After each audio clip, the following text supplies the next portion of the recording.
Hey friends, what's up? Welcome or welcome back to my channel. My name is Sarah from The Conscious Root, and we're doing a bit of a sit-down video today. I hope you don't mind, but in last week's video, I mentioned that I am doing a Going Vegan series on my blog, theconsciousrootnyc, and essentially what it is a series of blog posts for anyone who is going vegan, plant-based, or anything in between. They're going to be really useful guides and tips and tricks. I also mentioned in that video last week that I might be doing some companion videos, and so that's what this video is today. And the topic for this video is my before and after going vegan. It's not going to be an extensive before and after. It's not going to be like my whole life story or anything like that. If you're interested in hearing about my vegan story, that was the first blog post in the Going Vegan series that's up on theconsciousroot.com. I'll link it down below if you're interested, but be warned, it does have trigger warnings, so if you're not interested in that, definitely don't read it. This video is just going to be much more condensed. I'm going to be talking about the very recent past, where it was right before I went vegan, so that's 2019. I'm going to talk about what prompted me to go vegan, and then I'll talk about the after, which is now me vegan almost 2 years later. I hope you're excited for this video. I'm excited to share with you, and I hope it's insightful and helpful for your journey. And if you're liking this video at any point, definitely hit like and subscribe. It means a lot to me. Means a lot to this channel, but enough of me rambling, let's get right into it. Also, hi, I'm gonna quickly introduce myself to my subscribers, new and old. Hello, my name is Sarah. I am 27 years old. I'm from New York City, and I just moved to New Jersey about 6 or 7 months ago. I am married. I have a cat named Logan, which many of you know. He's about 5 years old, and I have a rabbit, a lion-head rabbit. Her name is Nala, and she is, I think, 7 or 8 years old. I'm a certified vegan health coach. I went vegan in January 2020, so I've been vegan for almost 2 years. All right, now let's get into this. So I'm gonna start with the before, and like I said, it's gonna be the very recent past. So that's gonna be 2019. So in 2019, I was going through a lot. I just started a new job, and while the job started off great, it ended up being extremely stressful, and it took a huge toll on me.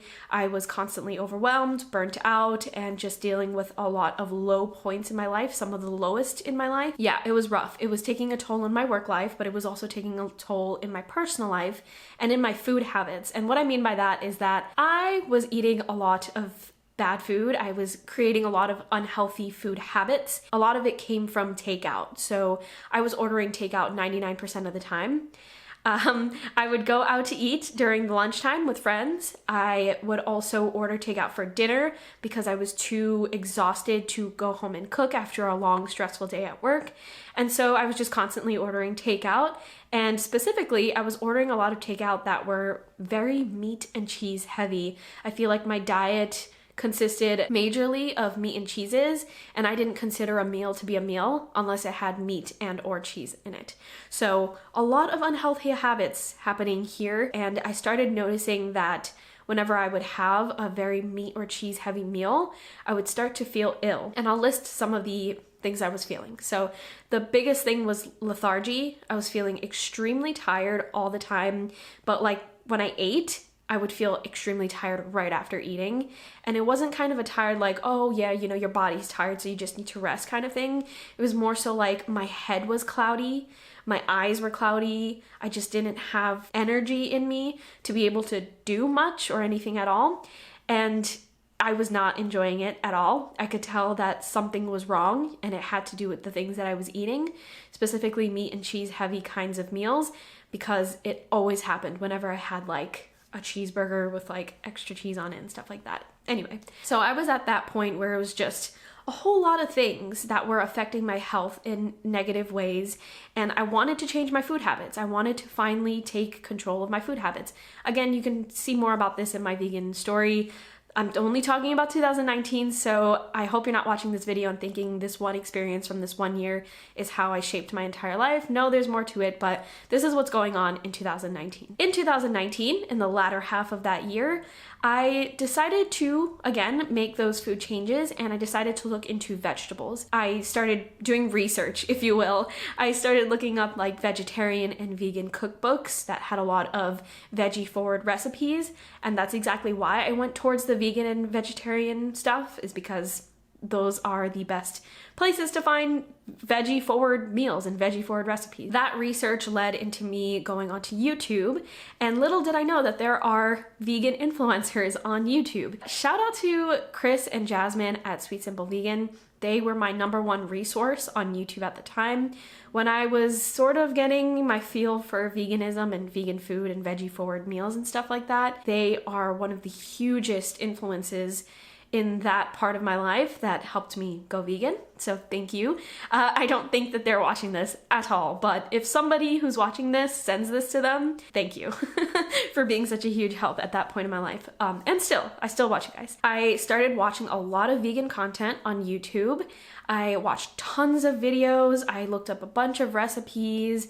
I bought cookbooks and things like that, and I just got myself immersed into like vegan cooking and vegetarian cooking and just having vegetables be the main source of my plate. I was experimenting with that for a very long time, about 6 months I think. Throughout that entire time, I did not go vegan. I had no desire to go vegan. I just wanted to implement more veggies into my diet, thinking that that was going to be the solution.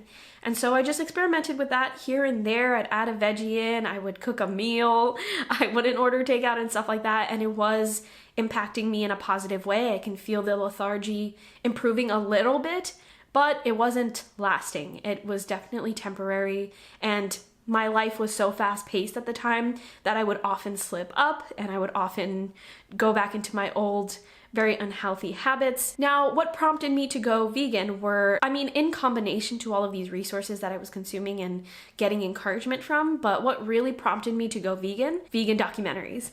So up until this point, I never watched a vegan documentary. And what I mean by that is just a documentary about veganism or just like learning about the dairy industry, health industry, all that good stuff. So at that point, my health was improving a little bit, but I knew it wasn't long lasting. And so I decided, you know what? Let's watch these documentaries. And so I watched What the Health and Cowspiracy. After watching those 2 documentaries, I think I watched them in the same week. That was it for me. That was it. I turned off the TV. I looked at my husband and I said, that's it. I'm going vegan. And essentially, give or take, I went vegan overnight, and that was in January of 2020. So the after. So I'm going to take some of those points that I mentioned in the before and completely compare them to what's going on right now in terms of my health and stuff like that. So like I said in the before, I was feeling very lethargic after meals. My head would be cloudy, my eyes were cloudy, no energy whatsoever. That does not happen anymore. Ever. Even if I eat a vegan junk food heavy meal, it never happens. It does not happen anymore. I don't think I mentioned this in the before, but TMI, sorry. I used to be in the bathroom constantly when I was not vegan and I had a lot of digestive issues. I still have some digestive issues, but it has diminished so much since before I went vegan. I've had digestive issues for a very long time. It is not until this point in my life where I've had the least amount of digestive issues. It is incredible. It feels like such a relief. I believe I also mentioned that I had weight gain. I was kind of struggling with that weight gain and my health and stuff like that. And there's nothing wrong with having weight gain or anything like that. I did lose weight when I went vegan. I didn't lose a significant amount of weight, but I did lose some, and it has made a good impact on my health. When it comes to takeout is no longer the majority of what I eat. I do not go out to eat. A lot of this has to do with the whole world situation where I just don't feel comfortable going out to eat. I have also really minimized the amount of times I order takeout. I kind of only do takeout on the weekends, but majority, 99% of my meals are home cooked and they are veggie forward. They do not rely on meats and cheeses anymore, obviously because I'm vegan. It feels great to be putting those things into my body. That lifestyle has completely done like a shift. In terms of like takeout and eating out and drinking out and stuff like that. Like I don't do that at all anymore, which is such a huge shift from 2019. And in terms of like stress and stuff like that, my stress has extremely improved. I kind of just have transformed my life from that fast-paced and, autopilot living to a more slow-paced, intentional, and very thoughtful, curated living. Going vegan has helped me in so many ways, and I will also say that going vegan also helped me with that slow-paced, slow-living lifestyle. It really made me pay attention to my morals and ethics, but also just paying attention to what I put into my body, and that's a huge reason why I decided to get certified and become a certified vegan health coach is because I wanted to learn more about what I'm putting into my body and be more intentional about the ingredients that I use and the foods that I use, the foods that I pick, the foods that I decide to not pick. It has overall been a fantastic before and after. The after and the current is so good. I am in such a great headspace, and I have had the healthiest relationship with food that I've ever had in my entire life. And it's just all good vibes. It's great going on right now. I do want to be transparent about some questions that people have been asking me very recently. One question that I got often was, what happens if I slip up? Did I slip up? Have I slipped up? Things like that. And yes, I have slipped up a couple of times by accident. So it wasn't intentional, but there have been times where I have ordered out or I have bought an ingredient and I accidentally miss that one of the ingredients on the ingredient list is not vegan, or I will order takeout, like I said, and it will have like an animal product on it by accident. It happens, and slip-ups are unfortunately something that happens because we do not live in a vegan world. And I tell myself that whenever I do slip up, which hasn't often happened, but when it does happen, I try not to feel bad about it. I try not to beat myself up about it and say, we do not live in a vegan world. I'm doing the best that I can. And honestly, that is the best that you can do. If you are doing the best that you can at the best of your ability, you are vegan and you're doing the best that you can. And that's what matters. I just try to be graceful with myself, kind to myself. Another question that I get often is my cravings. Like, what were my cravings like right after going vegan, how they are right now? And I will be totally honest with you, in the first few months after going vegan, you'd think that's the point where I miss non-vegan food the most, and I absolutely did not. I had zero cravings, nothing at all. I'd walk past non-vegan restaurants where I could smell non-vegan food that I used to enjoy and not crave it. Not one bit. And I think the reason why is because I had just come off watching those documentaries, and the documentaries were so shocking and disgusting that I never wanted to see a piece of meat or cheese ever again. And so I just didn't have those cravings. I was just so disgusted by it.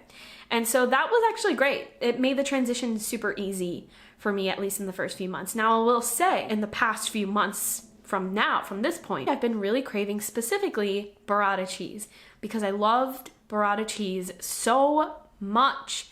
And there's no vegan option for it. A note on cheese in general. I used to be addicted to cheese. I used to put cheese on everything. I used to make sure that cheese was on every single meal.